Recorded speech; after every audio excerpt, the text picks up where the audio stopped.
उसके बाद हमारे पास आता है processing of import related payment through online payment. इसके अंदर हम ओपीजीएसपी के बारे में पढ़ेंगे, जो हम एक्सपोर्ट वाले चैप्टर में भी डिस्कस करके आए थे। तो इसके अंदर बेसिकली क्या है, गेटवे सर्विस प्रोवाइडर जिनको हम ओपीजीएसपी बोलते हैं, online payment gateway service provider full form होती है, वो क्या कर सकते हैं, सर्विसेज प्रोवाइड कर सकते हैं ताकि क्या करी जा सके, import of goods and software के केस के अंदर $2000 तक की स्टैंडिंग अरेंजमेंट्स करी जा सके। स्टैंडिंग अरेंजमेंट मतलब कितना पैसा ऑटोमेटिकली डिडक्ट हो जाए, तो up to the amount of $2000 की क्या करी जा सकते हैं, एग्रीमेंट्स करे जा सकते हैं। ठीक है, इसके अंदर कंडीशंस क्या क्या हैं। सबसे पहले कंडीशन कि जो भी इंपोर्ट कलेक्शन अकाउंट होगा, अगर उसके अंदर किसी जो पैसा आता है तो पैसा क्या करना है, इमीडिएटली हमें एक्सपोर्टर के अकाउंट में ट्रांसफर कर देना है। इन केस आप इमीडिएटली नहीं कर पा रहे हो तो आपको मैक्सिमम 2 दिन दिए जाएंगे ताकि वो कलेक्शन अकाउंट का पैसा क्या करो, आप एक्सपोर्टर के अकाउंट के अंदर ट्रांसफर कर दो।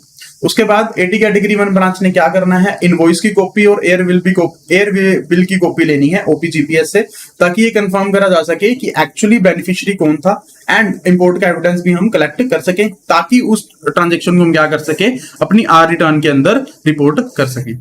ठीक है, उसके बाद जो भी आपका इंपोर्ट कलेक्शन अकाउंट होगा उसके अंदर किस किस तरीके से क्रेडिट आ सकता है। सबसे पहले तो collection from Indian importers for online purchase, basically अगर किसी भी तरीके से परचेज करी जाएगी, उसकी पेमेंट करी जाएगी, पेमेंट क्या कर सकते हो, आप अकाउंट के अंदर क्रेडिट करवा सकते हो।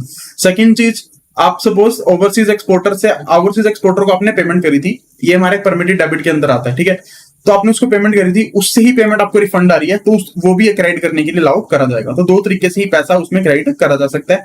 फर्स्ट, या तो इंपोर्टर उसके अंदर पैसा जमा करा रहा हो, या एक्सपोर्टर से आपको रिफंड आ रहा हो। ठीक है, ये तो हुआ पैसा डिपॉजिट का। तो उसके अंदर परमिटेड डेबिट्स क्या है कि पैसा किस तरीके से निकाला जा सकता है। तो निकाला किस किस तरीके से जा सकता है, सबसे पहले तो वही आप ओवरसीज एक्सपोर्टर को पेमेंट कर रहे हो, उसके बाद इंपोर्टर ने आपको पेमेंट करी थी, आप उसको रिफंड कर रहे हो, या आप अपना कोई कमीशन चार्ज कर रहे हो, या अपने कोई चार्जेस चार्ज कर रहे हो, उस केस के अंदर क्या करा जा सकता है, डेबिट्स उसके अंदर करे जा सकते हैं। सो ऑनलाइन पेमेंट के केस में क्या कंडीशन है, एक तो पेमेंट स्टैंडिंग अरेंजमेंट के केस में लिमिट कितनी लगा दी गई, 2000 की। ठीक है, उसके बाद आपको क्या करना है, इंपोर्ट कलेक्शन अकाउंट में जो भी पैसा आता है एक्सपोर्टर के अकाउंट में इमीडिएटली ट्रांसफर कर देना है, एंड बैंक को क्या लेनी है, copy of invoice and airway bill receive करना है। उसके बाद क्रेडिट्स किस किस तरीके से हो सकते हैं अकाउंट में, या तो इंपोर्टर ने पेमेंट करी हो या एक्सपोर्टर से रिफंड आया हो। डेबिट्स किस किस तरीके से हो सकती हैं, या तो एक्सपोर्टर को पेमेंट कर रहे हो, या आप इंपोर्टर को उसका रिफंड या रिटर्न उसको वापस कर रहे हो, या आप किसी भी तरीके से कोई भी कमीशन या बैंक चार्जेस उस अकाउंट के अंदर चार्ज कर रहे हो। अगर ऐसा कोई केस है तो इस केस के अंदर आपको परमिटेड डेबिट्स अलाउ करे गए। नेक्स्ट जो हमारे पास केस आता है, that is with regard to the settlement of import transaction is currencies not having a direct exchange rate. So ये जो फैसिलिटीज है या जो ये कंडीशंस है, ये एग्जैक्ट सेम कंडीशंस हम पढ़ के आए थे चैप्टर नंबर 2 में, एंड उस चैप्टर उसके अंदर जो हेडिंग थी that was settlement of export transaction is currencies not having a direct exchange rate. कि इसके अंदर क्या है, ट्रांजेक्शन सेटलमेंट हो रही है with regard to the import transaction.